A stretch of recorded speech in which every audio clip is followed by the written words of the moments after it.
The AFEM Industry Insider is brought to you by This Is Distorted, the world's biggest producer and syndicator of electronic music programs and podcasts. For more information, go to thisisdistorted.com or at This Is Distorted on socials.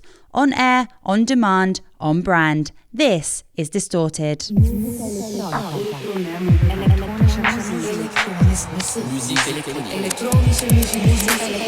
This is the Industry Insider from the Association of Electronic Music. The AFEM Industry Insider. Hello, welcome to Industry Insider, the podcast for the Association for Electronic Music.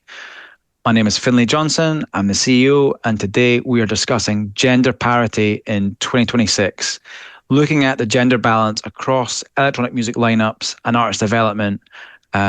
And today we're joined by three special guests to discuss this with very different but complementary perspectives. Professor Samantha Parsley, author of Minor Keys and Professor at University of Portsmouth. Sydney Blue, DJ, producer and founder of Change the Beat. And Martha Bolton, founder of Not Bad for a Girl. Across the global electronic music system, we've seen some progress in recent years with more women and gender diverse artists, more visible on festival lineups. And there's more of a conversation happening around this, but visibility on a festival lineup does not equal structural parity. And so we want to discuss kind of what the next stage is and how we really develop this conversation for the future and creating sustainable, long-term artist career progression for everybody in the music industry so that our stages reflect our dance floors, and looking at the systemic barriers that might be in place and what organizations can do to help turn some of these promises into accountability, into meaningful change in the way that we set up our artist development and touring pipelines. So today, firstly, I'm joined by Martha Bolton from Not Bad for a Girl. Martha, welcome. Can you talk me a little bit through what Not Bad for a Girl is and what the original intent was behind the project? Hi, thank you so much for having me. It's great to be here. So I've been running Not Bad for a Girl for 7 years now, which is absolutely wild to think about because I was 21 when I started it. I was at university and I was working in music already in venues, doing things like artist liaison and marketing. I, at work, was surrounded by men, cis men, normally cis white men. And then in my social circles, there were all of these amazing artists who are women and non-binary people. And it just wasn't really translating. And I realized that we needed something like Not Bad for a Girl, which creates a supportive place for women to build simultaneously in the music industry. Our whole ethos is like, we're stronger together. We kind of say we've unionized. We've created a platform where we can really share tips, momentum, support each other, and also create opportunities for all of the people in our audience. So we do events, we do open decks, we do networking, we run a record label now as of last year. We're about to launch a festival because we're crazy. We're doing all kinds of things aimed at creating opportunities, essentially. And we also do a lot of social media content that talks about what the issue is with gender inequality in dance music. And we've now got, as of last week, we've added new residents. So there's 11 core residents in our group. And those are artists that we're working with to support their careers on a long-term basis. That's really interesting. I think the bit that I wasn't aware of was kind of how many different spaces that you were in. And I'm interested to know kind of which of those, you mentioned the networking, you mentioned education, there's going to be a festival. Which of those components do you feel is the most unequal at the moment in terms of access, and therefore maybe your priority in the short to medium term to kind of fix?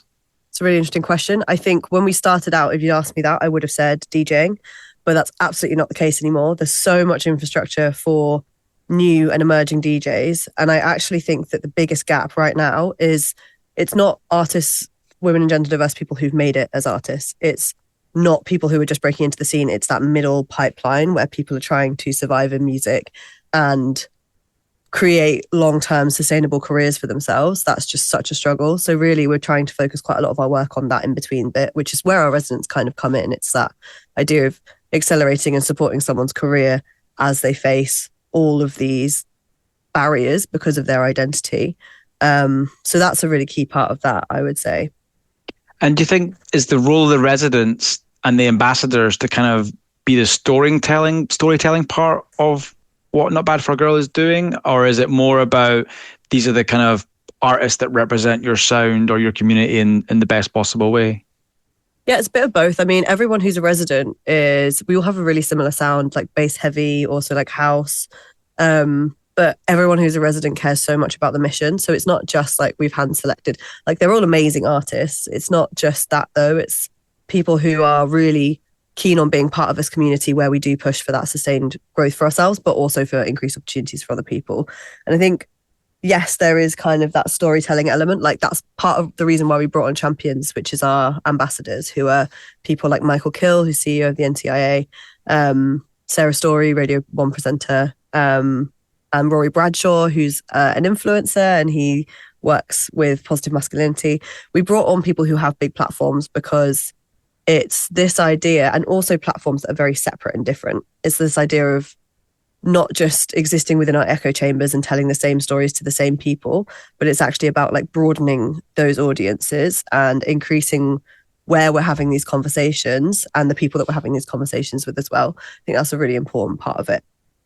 I think it's really interesting that you have got a very kind of positive, proactive core of the work you're doing. Because I think obviously you got a lot of visibility with the recent kind of open letter to the industry about gender diverse lineups, but actually that wasn't really about calling out any one festival, was it? And you've actually underpinned it with this kind of positive work of here's what good looks like. How do you see the future of that kind of lobbying aspect of what we do and highlighting inequality or inconsistency and balancing that with the actual work of building infrastructure and foundations for your ambassadors and your residents?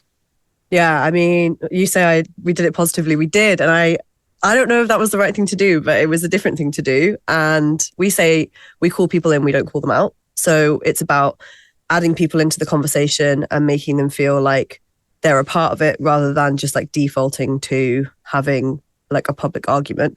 And we have found that that's been really successful in our activism, which is fantastic. But also with the open letter that we wrote a few weeks ago, which was basically calling out unequal lineups, we looked at some major festivals and we found that some of them had 80% male acts. It was just really like very eye-opening for us. We posted about that in a very like, let's have this conversation together. We're not calling anyone out. And actually, lots of people have not engaged with it because they haven't been forced to. And I think that's really interesting for us to understand that. I guess we did it because we were like, we really want to have this conversation collaboratively, but we've learned as much from the people who didn't want to have it when it was a collaborative conversation as we have from the people who did. It does show us who we want to work with moving forward. Like there's festivals that have been amazing, like Mighty Hoopla and others. And body movements, of course, but it also kind of gives us that information about like whether or not people are willing to act when there isn't that public pressure and what we can do to kind of mitigate that. Because I don't think necessarily the answer is calling people out and, like I don't really believe in cancel culture. We're 5 minutes into the podcast and I've already said that term, but I don't really believe in it. I think that shame is not a useful tool for positive change. And I think that because I've tried it and because I've done a lot of research on this too, and because people have tried it with me. And I think that really what I want to work towards is a place of understanding where people are motivated to make these changes for themselves, not for fear of being cancelled. So I want people to be on board with it. And that comes through education. And there is an element of public pressure, but I think that can be positive. And that's kind of what I'm working towards. Did that answer your question? It felt like maybe it was a bit of a tangent. No, it did. I think it does answer the question. The bit that I think is really interesting is like, what does it look like next year? Are we having the same conversation, or how do you evolve it? And the big, I feel sorry occasionally, not always, but occasionally for festival promoters, because having been an agent, I know it's very hard to book a festival. I know how many no's they get, but the bit that is less talked about are the residencies, let's say in Mykonos or Ibiza or in the boardroom, where there isn't a poster that tells you how many females and gender diverse people we have in the background. And I wonder, how do we apply that same positive impact of change to organizations that are not forced to put who they've booked on one image for the year? And I think that's the kind of next iteration I think we need to be seeing when you look at, the 6 different clubs in Ibiza over the course of an entire season, you don't get all those artists in one place in one image. It's spread out. And so I have less visibility on how diverse or not those lineups might be. And that's maybe kind of an area that we could look and hopefully see some improvement and not have to have an open letter, but more of a dialogue and more of a relationship. Yeah, I would say for that, like as someone who programs lineups, I don't think lineup per lineup. I think across what we're doing as well. And I think that the biggest way we can address that is by putting women and gender diverse people in the decision-making positions, because we are more aware of this stuff. We are more conscious of it. We're all more aware of ourselves being reflected in the work that we're doing. So I think that's probably how we address that, is putting people in decision-making positions and saying, create something that's actually representative. And to go back to kind of your earlier point, I'm still thinking about that phrase you used about the kind of the middle section of the pipeline of going from emerging artists to making a living from it. What do you think? Do you think there's structural inequality that makes it harder for gender diverse people to break through and make that an everyday living, going from it being a hobby to that professionalism? Yeah, 100%. I mean, it's so many different things, but I always say, like, you can put as many women and gender diverse people into a studio as you want, and like you can get them there in the first place. But if you haven't got the pipeline that supports them when there's a 51% chance that they're going to experience gender discrimination in their career, and there's a 33% chance that they're going to be sexually harassed, like that, those are the drop-off rates. It's the fact that the industry is so hostile towards us that creates this condition that we just can't. That's why there isn't longevity in women and gender diverse people's careers in the same way that there is for men. So that's why the drop-off rates are higher. That's a big part of the problem. And a lot of people say to me when I say, can you please book more, less men on your lineups, more women and gender diverse people, they say, well, there's not as many women and gender diverse headliners. And I don't know how true that is, but also, if that is how it is, then why do you think that is? It's because it's so difficult for us to stay in this industry. And we experience things that you just don't even have to think about. Even leaving a club and going home. It's like, how do I do that? I can't take a fee from a club set and in the same way that a cis white man can, because I have to think about spending some of it on the taxi on the way home. So it's just like small things like that make it so unsustainable for us to stay in this industry. Essentially, that's like some of the things that we really need to address if we want to make this pipeline more secure. And if there was to be another open letter, you think, next year, would you continue to evolve and look at the festival lineup? Or do you think you would want to see, what does it look like from the record label perspective or from a residency perspective? Or what's the next, I guess, area that you think needs investigation to really check how equal and level the playing field really is? Yeah, 100%. I mean, it's everywhere, isn't it, really? We kind of selected festival lineups because it's an easier thing to talk about than it is to talk about everything altogether, unless you're doing something like the Jaguar report, where they're really digging into the statistics of an issue and looking at where that impacts everyone across the board. Like, those kind of things are really important as well to do. But for us, we were kind of like, okay, we need to focus on one area here for clarity and because of the resource that we have. And that was festival lineups. But it is absolutely pervasive. I know from working in record labels, it's not at the front of people's minds. I've heard people say stuff like, well, we released a woman last year, so we don't need to this year. It's just not something that some people care about. And really, yeah, it's pervasive across every area of the music industry. Well, thank you, Martha, and I look forward to picking this conversation up again same time next year, and we'll see what progress has been made, hopefully. I'd like to move on to Professor Samantha Parsley. Sam, welcome to the conversation. Lovely. Thank you. Thank you so much, Finley. Thanks for having me. You're very welcome. So you're the author of Minor Keys, which explores the structural barriers faced by women in electronic music. Could you give me a little bit of an insight as to what motivated you to write the book and what you wanted to kind of look at within it? Yeah, the book is about production. So it's about electronic music producers, because when I started doing the research, which was about 6 years ago, it's been a long, immersive ethnographic project. I've kind of lived and breathed the industry from a lot of different perspectives over the last few years.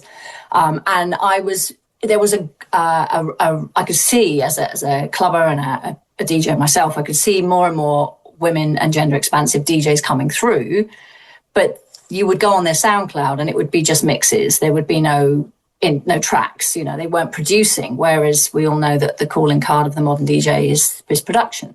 And this was, you go on a guy's SoundCloud page and it would be full of releases and remixes. So I thought that was super interesting. And that's what I decided to dig into. And I did that by interviewing women who were producing music. And at the start of the project, it was women, because the conversation about gender expansion was only just beginning then.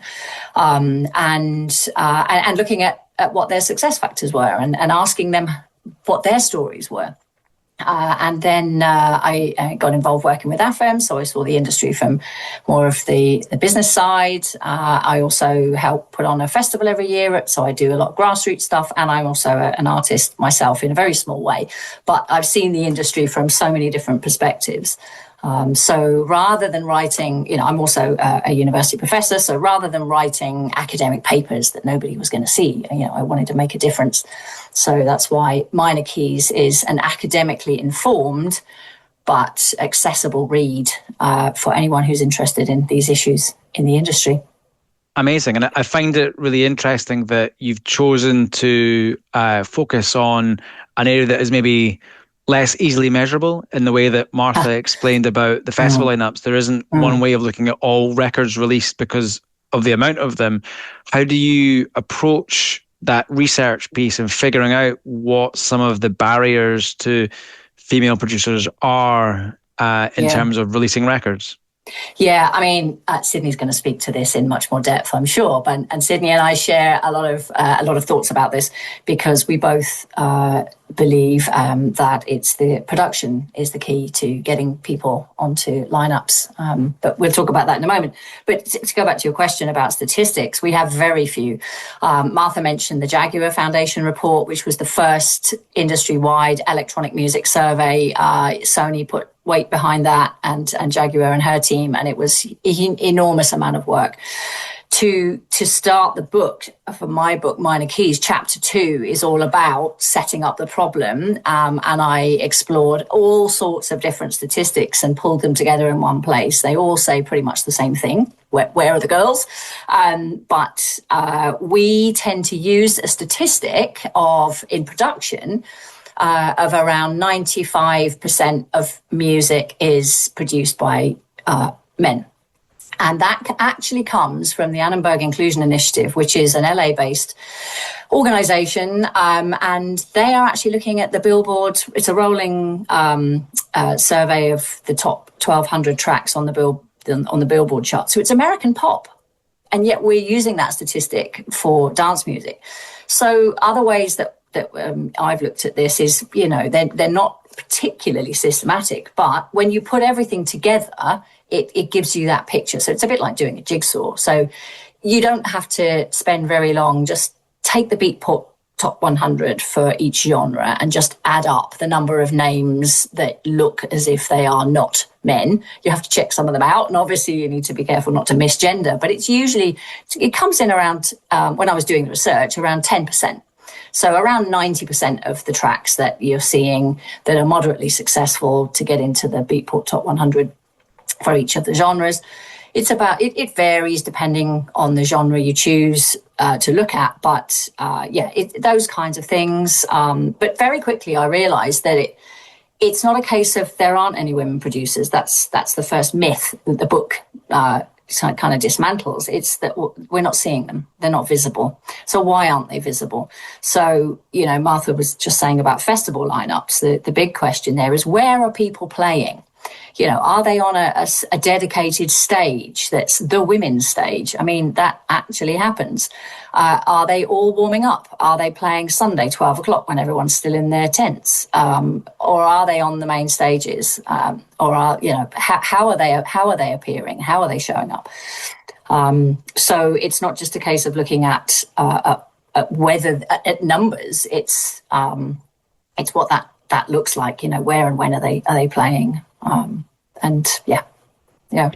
And How optimistic do you feel about the future? One of the things that I think has changed, let's say 20 years ago, you would have to have access to a studio to perhaps record. You might need to find a label, and within that label, maybe it's all men running it, and there could be inherent misogyny in there where you don't get your break. But given the kind of democratization of production tools, and now that you can self-distribute, do you think the challenges are now different to then in terms of like the music can come out without barriers, but actually how do you build a fan base and get traction? Is that now the primary barrier you think facing female producers? Yeah, and a lot of women producers release their own. They have their own labels, or they release their own music in that sea of noise. And it's still the case. You need to get on the good labels, whatever that is, or the well-regarded reputation, labels in your genre. If you're going to get known, get taken seriously, get booked to play at the label parties, because the label parties say, hey, our roster is 98% men, so our parties are 98% men. So the self-releasing thing is a really interesting one, because you would think these technologies democratize the music industry, but it's not happening. It's not happening. The access to the education and the knowledge of how to use these pieces of software and these bits of kit is not open to everyone, even though it looks as though it is. So the fact that Martha runs Not Bad for a Girl with all the education, and there are many other platforms like Saffron and DJ collectives and the Genie database that's I can't remember her name off the top of my head, but the Genie database is a great example of all the gender equality networks across Europe that are all providing this kind of support and education at the beginning of people's careers, because boys just have more opportunity to jam with their mates, and girls are less likely to get a set of decks and muck about with their mates and play around with a door at age 12, 13, 14. And so when they do decide, I want to enter a music classroom or I want to learn how to do this, they're already several years back, and the guys just seem to know how to do it. And this was very much what came out of my research, was that there's a lot of solitary, or there certainly were for the people I was interviewing, a lot of solitary development. And so that I feel really positive about the future, because there's so many initiatives that are skilling people up who have not had the same access to the knowledge to produce music. But I also think, if I slight digression, but is related, is that we put far too much emphasis on music tech and on technology and knowing the software and knowing the tech, which are traditionally male domains. What about the artistry of music? What about composing? What about the expression and the art of music? Those are domains that women have always excelled in. So I think with electronic music, because it is so techy, and because the industry holds engineering up as a gold standard, you need to know all your terminology, and you need to be doing all of the things that actually a lot of the time are automated anyway, or work with an engineer, but those things are disproportionately valued, which I think transgresses women's socialization into the industry. They're not brought up with tech in the same way the guys are, but they're really good musicians, or they've got great creative ideas. But women are regularly doubted for making their own music. That's a whole chapter in the book. Is one of the myths is women don't make their own music. So sorry, I'm now going into other areas. No, it's fascinating, and I'm intrigued if you think that technology will still be gendered in that way, like moving into the future. Do you still think that current music, because a lot of the tools that are out there are becoming simpler, they can be browser based, and from where I'm sitting, I'm not sure if they feel masculine or feminine in that respect. I don't know if it's gone are the days of having a big 2-ton piece of kit in your room. Do you think that simplification will ease those barriers and you'll have more? Because I also think Gen Alpha will come up, and gender's a fluid construct for a lot of that generation anyway, and maybe it feels less like technology belongs to one gender or the other. Yeah, I mean, that's what I think everyone hopes. A lot of tech manufacturers have been working very hard to get more diverse genders and also, cultural races as well into the design of software and into the design of music tech stuff, because, it's based on, I know this is taking it beyond gender, but a lot of the scales that we have in doors, for example, and chord structures and so on are based on a kind of global Northwestern Anglo-American view of music. Indian scales don't get accounted for, and other African rhythms and so on. So there are many sort of structural things built into the software and that actually favour or are more comfortable for certain people to use than others. So if those barriers can be broken down, so simple things in my my research, there's a lovely quote from somebody from I won't say who, but a music tech company who said that they had trials they had women in to test some new decks or a controller or what have you, and someone said, I can't operate this with my nails on. The pots need to be higher so that I can actually turn these. And it's little things like that you might think, well, that's so frivolous. No, it's not frivolous when that's part of your identity. And of course, when the equipment is designed by a man who, generally speaking, don't have false nails, they would never consider something like that. Or mixing desks or controllers, you have to lean so far forward over that your top falls down, or you feel exposed from the back. And so there's all of these sort of design considerations that really need to have a more diverse team in the design side of things. Naming things, different colours. Why is everything black? Why does everything look like a spaceship or a computer game?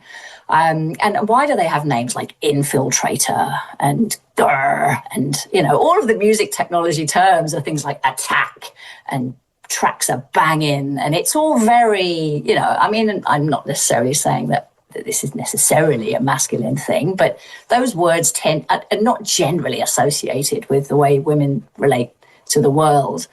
And a lot of sci-fi things, and sci-fi is also a very masculine genre. And so I think it's a case of, if that's to happen, then we need to pay attention to the small things and I know it seems frivolous, but like the colours and the words and the names and and not hang on to a sort of unconscious standard of, well, if you don't know what knee-hard compression is, then you're not a proper producer, or all of these sort of tech questions that get levelled at when you hear producers talking to each other that make you feel alienated because you think, God, I don't even know what that is. But do you need to? So yeah, I mean, the democratization of the technology is a big issue, because it's not as democratizing as it seems, because you still need somewhere to make that music. And if you live in a house of multiple occupancy, or you have kids upstairs, or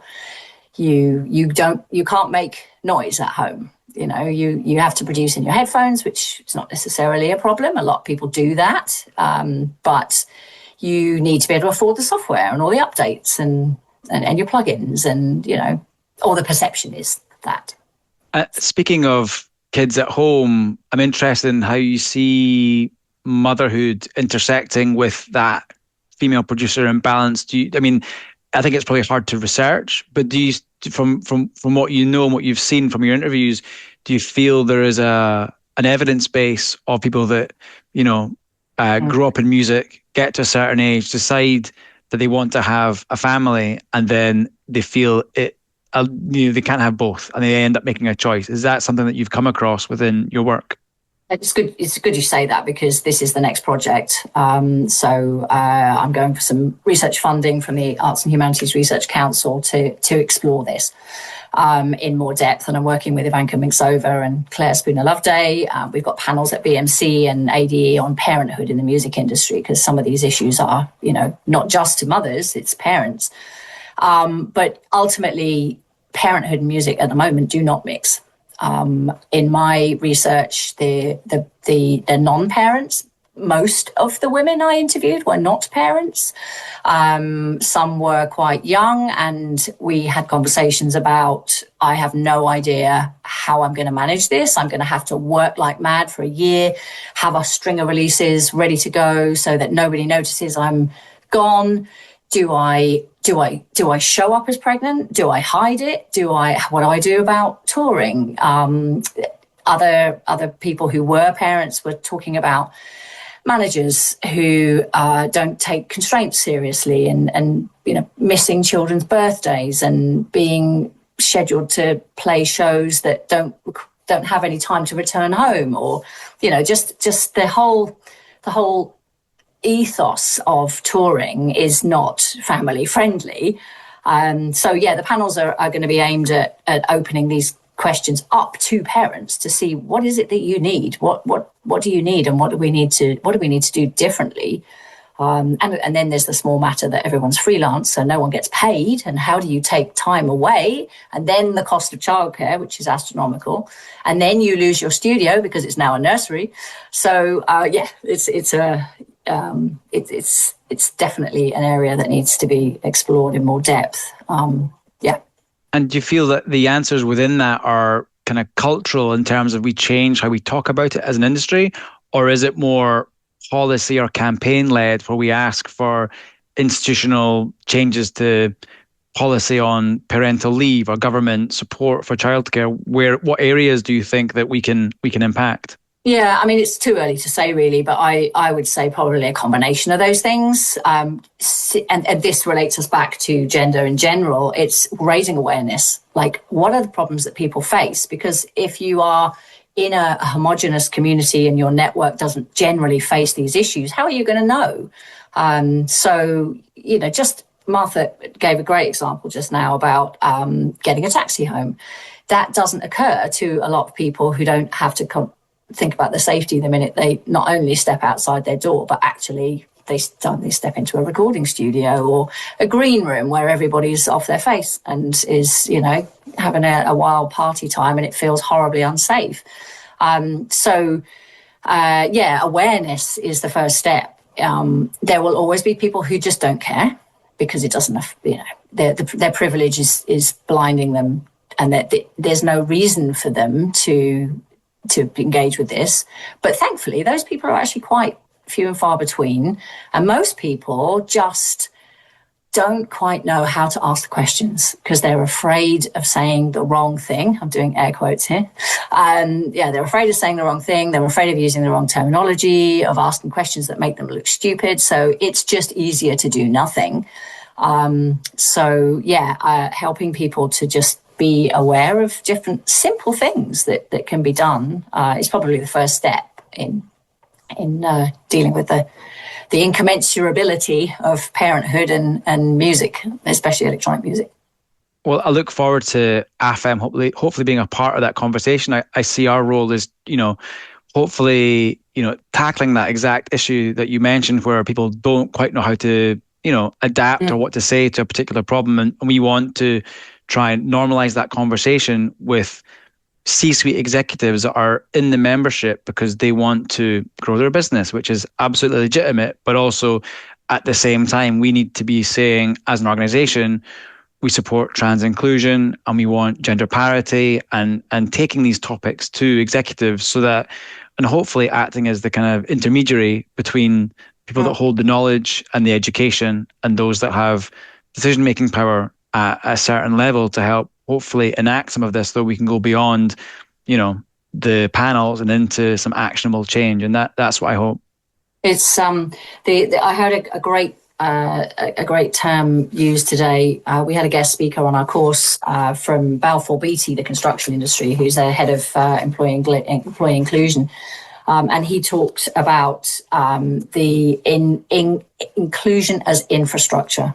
So it's baked into the structures. So there's no sidelining it when when there's a downturn, or it's not an add-on, so it's not expendable. It's built into the systems and the ways of thinking that govern the way you do your business. Fantastic. Thank you so much, Sam. And we'll return to you at the end of the conversation. We now go live to Canada to speak to artist, founder, Sydney Blue. Sydney, welcome to the conversation. Thank you. It's great to be here. Thank you for coming along. Could you tell us a little bit about what Change the Beat is for anyone that's not familiar?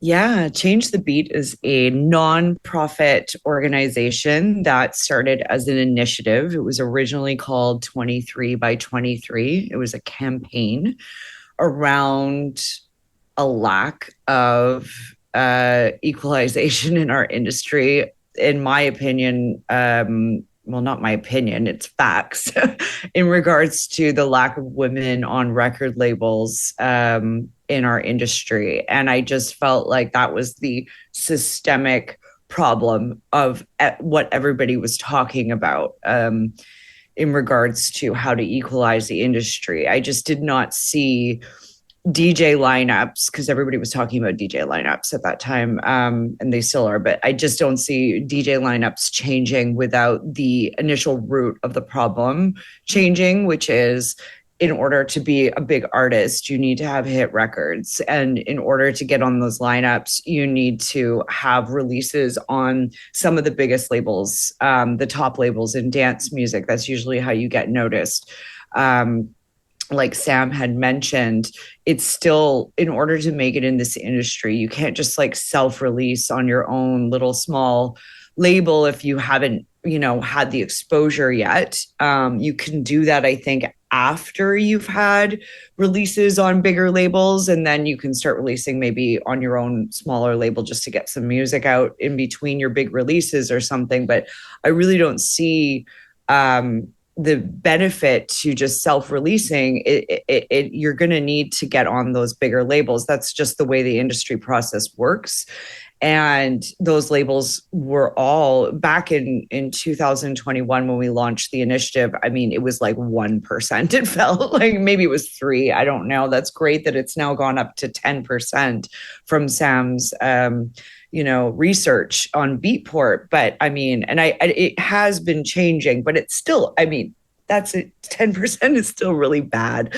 And this is the issue. So anyways, that's the whole kind of like birth of Change the Beat was 23 by 23 meant, okay, well, let's try to make a change. Let's try to do something with this initiative where we can increase the percentage. So the idea was 23% or more by the end of 2023. It was like kind of like a goal, a target, right? And obviously we didn't get there because it's still 10%. But like we were like, how do we contribute to solving this problem? And so what came up with our launch was a remix contest actually with Tool Room.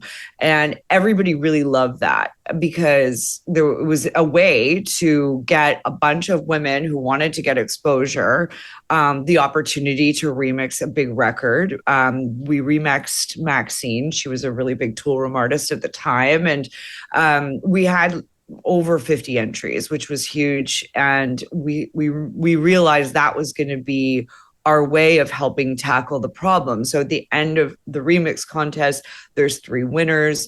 The winner gets signed, and the 2 runners up got some pretty big prizes from Native Instruments.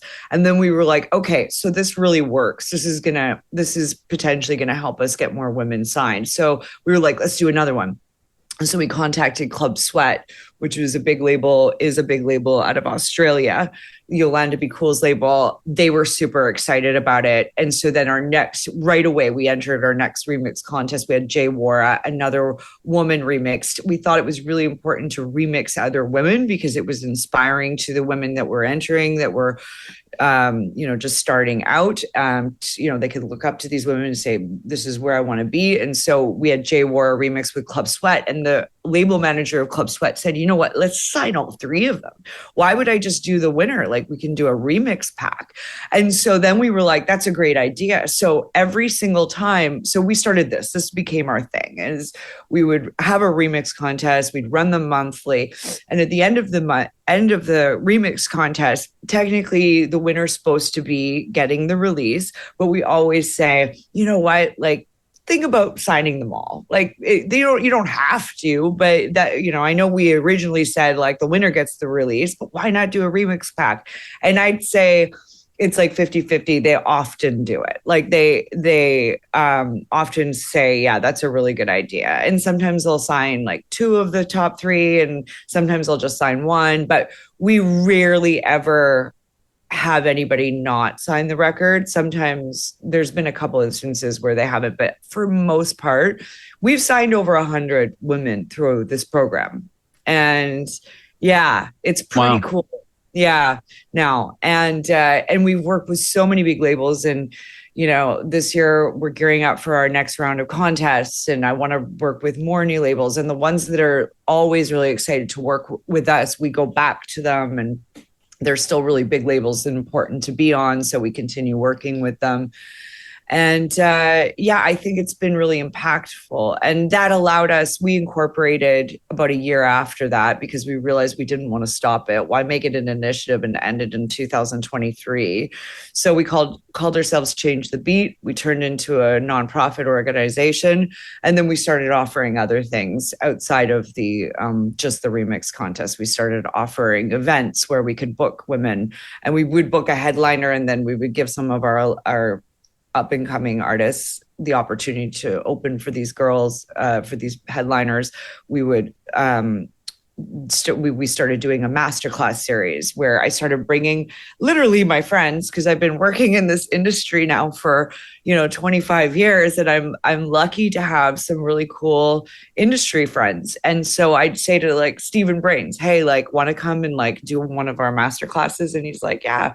And then we just chat like a podcast like this kind of vibe, but it's for our community, and every once in a while we'll do it open to everyone. Like, well, we'll have like a big artist like Crystal Waters that, like, we didn't want to close that off to just the gated community. So we have a little membership program that you can come in and you can buy. It's like $5.99 a month. And if you are a member, you can come into these like behind the scenes conversations where you can learn about how the industry is run. And we've had everybody from like Bailey Greenwood at WME, and a big agent, Ryan Saltzman, also a big agent. We had Miles Shackleton, the COO of Tool Room. We had, like I said, Stephen Brains. We have a law one coming up with my friend Mark Quayle, who's a very well-known entertainment lawyer. So we're always trying to offer things to our community that will help them succeed in the industry.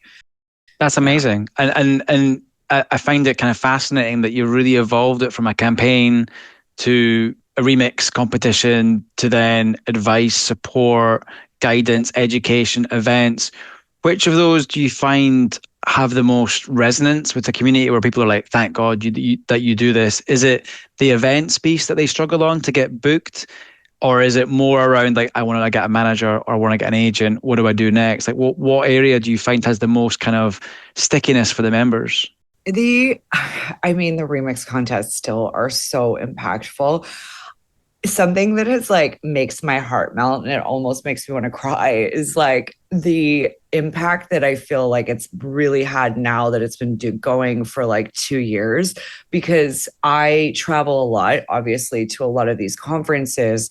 And now what's happening is a lot of the girls that are winning and getting signed are now like coming to find me and coming up to me at like these conferences and saying stuff like, you changed my life, and things like that. I decided to go to this conference that Beatport had in LA back in September, and it was called Beatport Connect, I think. And I just like wanted to get out there and see the industry and see some friends and stuff. So I flew out there to see people, and I just was like hanging out at the W at the bar, and I was getting these girls coming up to me from all angles going, oh my God, I'm the winner of the Toki Monster contest.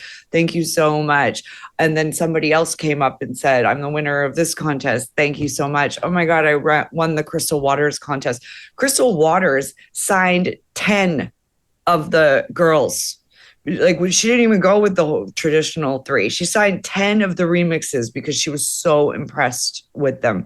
So, I go to ADE, same thing. Like, oh, I won the Eline for contest. So they're everywhere now. And it's like such a like beautiful feeling that, you know what I mean, we've been able to impact these people's careers like this. That alone, I think, is like the thing to me that makes me so happy, and I feel like is really impacting people. But then the secondary is the education. And I definitely am starting to get that feedback from our master classes, like feedback coming back going, holy smokes, like that was a good one. You know, we just had like Darren Delgado from Dirty Bird. That was a really good one a couple weeks ago that I had. And he shared a lot of insights into getting signed to record labels. And like, I'm starting to get that feedback from people who are coming to our master classes too. So I think that just the educational component now is also going to be something we're going to really double down on for the next year and moving forward, because it's not just you can get signed to a record label once and then, you know what I mean, that might not take you to where you need to be, because if you don't understand how to navigate the industry and the next steps that you need to take to keep that momentum going, that we want to help you with that too. So that's kind of like our next thing that we're going to be focusing on is really like, okay, you've got some tracks. Let's talk about what you need to do with those tracks, you know? So, and what you need to do to market yourself and all that and navigate the industry. So, and building momentum, I guess, as well, and establishing an artist career and, you know, building out that 1 to 2 year plan so you can have a bit more, I guess, predictability in terms of what you can be doing in terms of touring and releasing and making a living, hopefully, from dance music, right? Yeah, there's so much to take into consideration when you're building a career. And like, there was never any roadmap for it back when I was starting out. And I failed so many times, you know, making silly mistakes, not mistakes. I don't really regret my things that I would have done differently now that I know, because it allowed me to maybe come into this space. But it's allowing me literally to be able to make that roadmap for others. So people, like very simple things like what we were just talking about with self-releasing, right? So one of the things that I did, I was coming off of, you know, having one of my biggest record. I came out with a huge record on Mousetrap. It went to #1. And then it was very much like, what the heck do I do now? And I wasn't anymore working with the management that originally helped me get that record really big. And then I was on my own and I didn't know what to do. So I just started my own record label thinking that was the way. And I learned pretty over the course of time, over those few years running my record label, that I probably should have just focused on getting music on other people's record labels, instead of just focusing, because the amount of time that you have taken from you from trying to run a label is insane when you're just trying to build yourself as an artist. So that was like a mistake that I had made. And if I could go back and talk to young Sydney and say, hey girl, like don't waste your time on this. Like you can do it later. Focus on getting on more record labels like Mousetrap. You know, you've had this one big record. Now go and, you know, make more music to get on these other labels. Like I would say that, but I didn't do it. I thought I had to start a label and it took so much time. And then I finally just kind of like said, why am I like, I'm a 1-woman show here. I don't have support. I don't have a 10-person team to run this label. Like I need to just focus on my artist career. And then I did that and I started to release on other people's labels. And that's when I started to tour more. So little things like that we want to help artists with, because they don't really always know, you know, there's so many other little examples like that. And I think that's kind of, as a fascinating insight on that. But I would hope that running your own label also set you in good stead to run Change the Beat. I imagine you learned a lot in terms of organization and creating a structure that's really helped with your current projects, right? 100%. It also helped me. Like we also did this thing with Blue Music, my record label, for a long time. that actually became bigger than the label, which was the Blue Party. And I threw events. We started in Miami Music Week. It was a Miami Music Week party that launched in 2010, and it ran for 10 years at Miami Music Week every single year, where I booked these stacked lineups.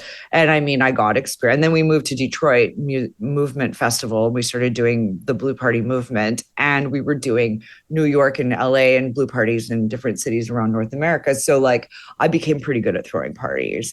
And so and so now I throw Change the Beat events, totally different mission. And what we do with those is we tack on, I know how to book a party, obviously, so I do that, but then we tack on a little workshop at the beginning where we give a free education in the early part of the evening. We usually book all female lineups. I'm not 100% committed to that anymore. I think I want to make it a little bit more diverse, like with men and women and underrepresented artists, people of color, LGBT, everything. I think that's probably how we're going to evolve, very similar to the he, she, they kind of like focus.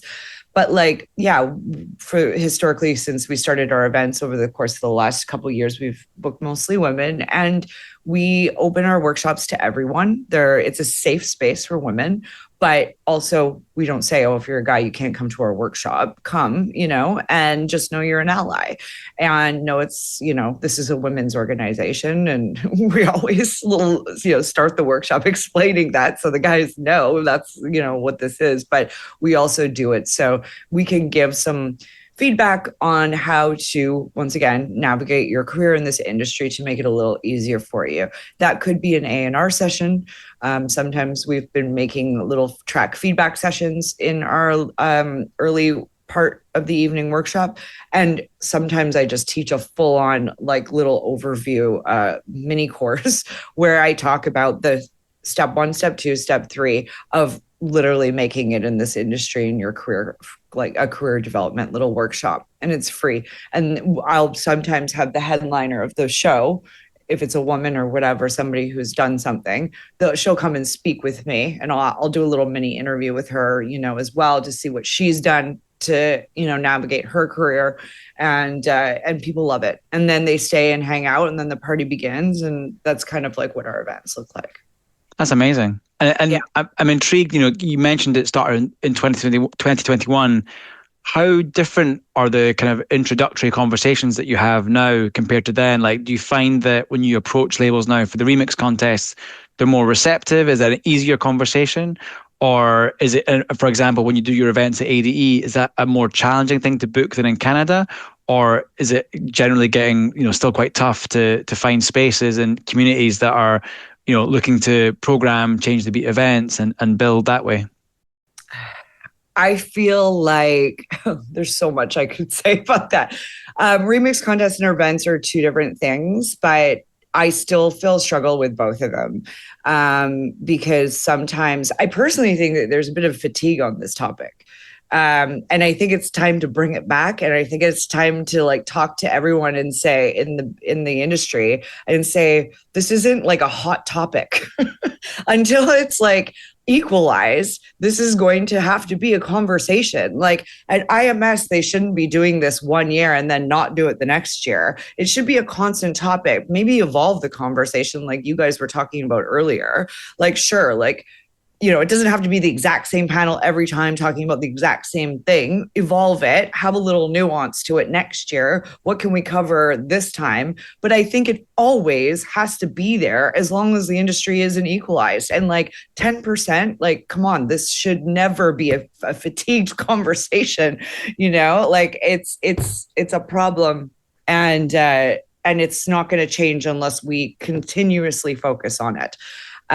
So that's a thought I have on that. But in regards to my experience in getting events going, yes, I think there's a bit of a fatigue on like wanting to do a women's lineup and promoters thinking about how important that is.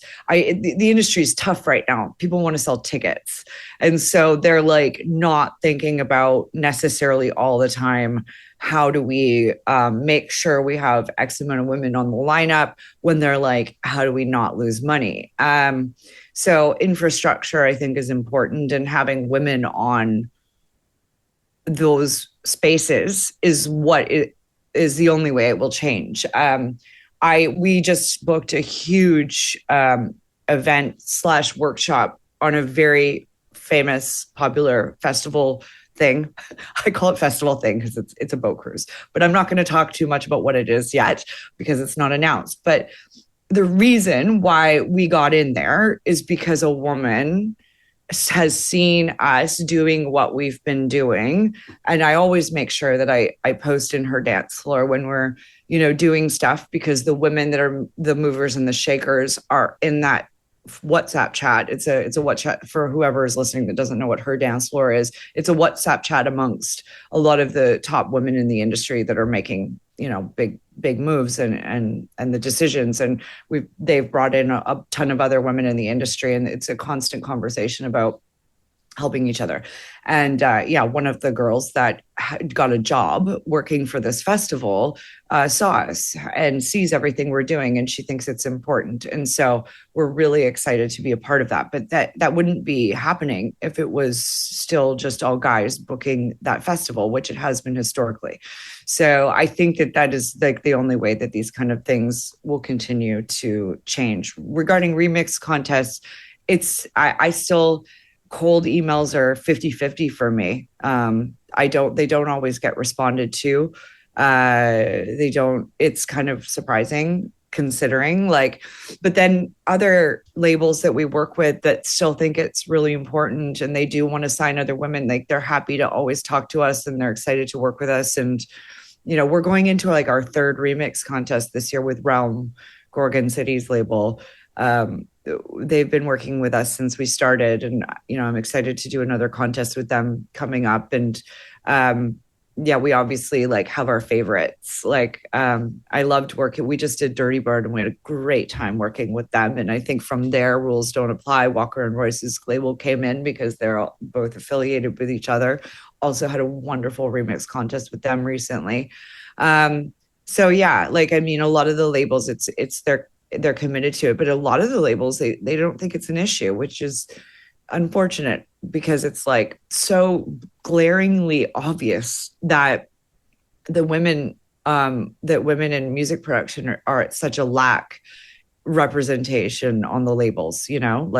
It's unfortunate. Beatport, for example, I spoke to, when I was still trying to get some new remix contests or new labels on board for our remix contests, I had a conversation with one of the girls from Beatport about getting introductions to some of the labels that I don't work with, that I don't have communication with, and I don't know their people. So she and I had a call, and then we had a list of labels that she wanted to get me in touch with. Most of them were through the distributor. And she said, it's shocking, from her perspective, working at Beatport, how much, if you work at Beatport, you see it all the time, how there's such a lack of women on there.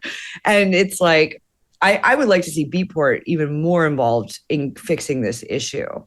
Because they're the ones that, are selling the product, right? And so if they can help with putting more pressure on these record labels, I think that would really help with, changing the way that the website is viewed right now, which is basically a very male-dominated space.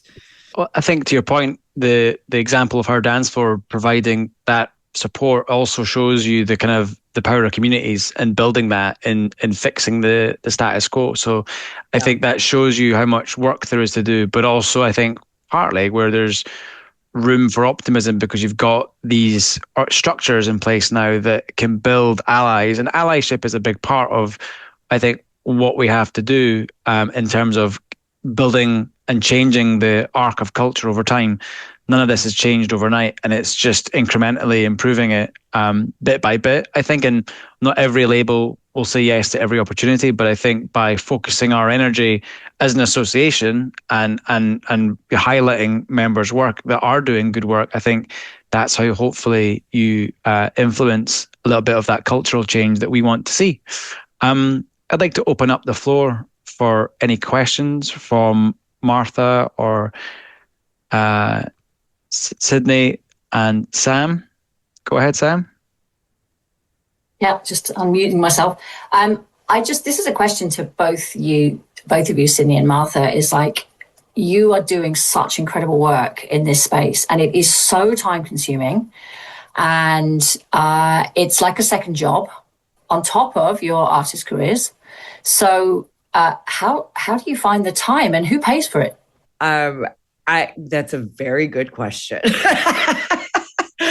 I mean, we are literally constantly, first of all, it's my full-time job. My artist career is now, unfortunately, secondary. I don't know. It's 50-50. It's hard. I'm using my artist career to leverage the company on a regular basis, you know what I mean? And get visibility to it. But I spend most of my time on Change the Beat now. I'm waking up at 5 o'clock in the morning just to write music before my workday starts, kind of thing. So, and then, from basically 9 to 5, I'm doing Change the Beat. But like funding is a constant issue for us. We've received grants and we've been able to survive off of those. And we're now like in this process of like, how do we monetize? Even though we're a nonprofit, it is my number one focus, because if we don't exist, I have staff that I have to pay, which are basically working for next to nothing because they believe in the mission. But, I've somehow figured it out. I've also loaned my own company a ton of money.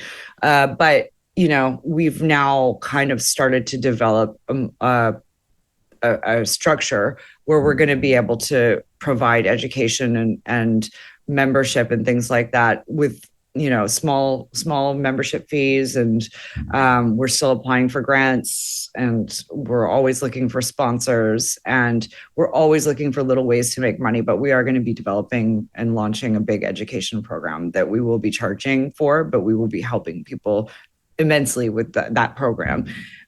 It's the only way that we could survive, is by having some things that we charge, and then other things we still continue to provide for free. It's the only way it'll work. So, yeah. And I'm not an artist, so this is my full-time job and I focus on it all the time. But I work 20 hours a day trying to keep it alive. And I actually think there's like still some stigma around women making money in the music industry, and we feel like we have to kind of like apologize for charging for our services. Like the amount of people that approach us because they want to work with us because it makes them look good from a DEI perspective, but if I bring up money, then they just like ghost us, is wild. Just wanted to say that because I think it's important to recognize that we feel like we have to over justify charging for our services that are really like actually helping people. And the way that we fund it so far is we have like individual investors in the music industry, which is amazing, who are just people who are values led and care about our cause essentially and want to make it work. But I'm also trying to monetize it right now. So maybe if we do have this conversation in a year, I might have some more insight into how that's possible. Well, we'll put contact links for everybody in the description. We know that our audience have got a lot of benefactors. And so, definitely reach out if anyone's got any ideas on what collaboration looks like for our speakers today. Were there any final thoughts? There was one thing I just wanted to say really quick, which was because I was making little notes on all of the conversations that were happening, and something that still has stayed with me, like after 2 years, from our panel at IMS, which you were actually moderating, Finlay, is because you guys were talking about like earlier the not shaming, but still. Or not necessarily calling people out. That's not necessarily effective, but then like, how do we get people who are making, the decisions to make change? That's a really, I think, important conversation, because it's like, if those people don't change, then what's going to change, right? And so something that I wrote down was the comment that Stephanie LaFera made when we were sitting there in that panel, and it was me, LP, GOB, Tia, I can't remember her company, but she was a part of the panel, and then who was the other one? Stephanie. Yeah, it was the five of us, and it was all women sitting in the audience. And basically, we were preaching to the choir, and everybody who was sitting there just agreed with everything we were saying. And then Stephanie came on the microphone and said, "This is pointless. Like, everybody who we want change from is drunk at the pool right now. And so what is this doing for, you know what I mean? Like, for change in this industry." And I have pitched several times I did it this year for WMC. It didn't really end up happening. And I think I pitched it potentially this year for IMS in my application to speak, which is like, why not get a conversation going with the people who do make these decisions that are not necessarily like some of the record labels that still need massive diversification, that are not really, there yet, and have not calling out, but a conversation, like an active, like, it doesn't even have to be a debate, but like a conversation about how it can change. Because a lot of these record labels, they still feel we don't get enough demos from women. They just still want to go with the traditional A&R process of, submit your track, we'll review it. It's about the music. If we like the song, it gets signed. If we don't like the song, it doesn't get signed. And then they end up with all dudes on the record label. And like, that is this like old school way of, signing records that is still being used by most of the big labels. And it's not helping change, equalizing and diversifying these record labels. So I personally heard one of the owners of one of these big record labels actually say, and I'm not going to call them out, but I did actually hear them say to me after they had a couple drinks to me last summer, women just aren't there yet. And I think that, it was shocking. And I was like, and this was a record label that we've worked with our remix contests.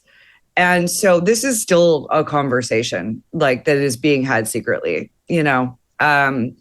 amongst these men. And so what's the point of us having a panel about record label diversification with all record labels that want to diversify and all women that want the change? Like, what's the point? They all just want the same thing. So why not have a panel with people who actually haven't changed? And then some of the people that want the change, and then have a discussion about how it can change. And then the people who really believe that it's not going to work, or they haven't changed, and they have we don't get enough demos from women comments, right? They can say those things. And then the people that are, have a counter to that, like, me and Sam, we can say, this is how you can change. These are the things that you can do. I feel like that will create some inspiration for change. So that I just wanted to say that, because, and I feel like this could be applied in DJ lineups with promoters and, like promoters that maybe haven't diversified their lineups very much. And the people who are saying that they want more diverse lineups, etc. This could be applied in all different kinds of topics. So I'm just using the record label one because that's the one I'm always focused on. And I just wanted to say that because, I think that this would be a real impactful conversation if it happened. I agree. And I think part of what Sam was saying as well about making it so that we can have these conversations where people aren't too afraid of getting it wrong to join in with the conversation. So like having that conversation in a respectful and listening to people and not immediately jumping down people's throats when they say something that you disagree with. That's the foundational work that will get us to the point where we can have conversations like that. Because I completely agree. We need the people who are like, in the decision-making seats, but also like not getting it right to be engaging with this conversation. Otherwise, there is absolutely no point in it. It's just about having that conversation in the way that like makes them feel safe to have it, I suppose. So I feel hopeful that we're kind of moving in that direction. I don't know. I'm seeing it. I get people call me and say, we won't sign your open letter, but I will start a dialogue with you. And that for me, it's like, okay, frustrating that you won't sign it, but I'm glad that you're actually engaging with this in private. You're saying to me, I'm not ready to do it publicly, but maybe that's a step towards you doing it publicly if we can have these private conversations first. Hopefully, we'll get there. On that note, I'd like to thank our speakers today for participating. Thank you, Martha. Thank you, Sydney. Thank you, Sam. This has been the Association for Electronic Music Industry Insider podcast. I'd like to thank our partners, This Is Distorted, for helping us produce it. And until next time, we will see you soon. This is the AFEM Industry Insider, The podcast from the Association for Electronic Music.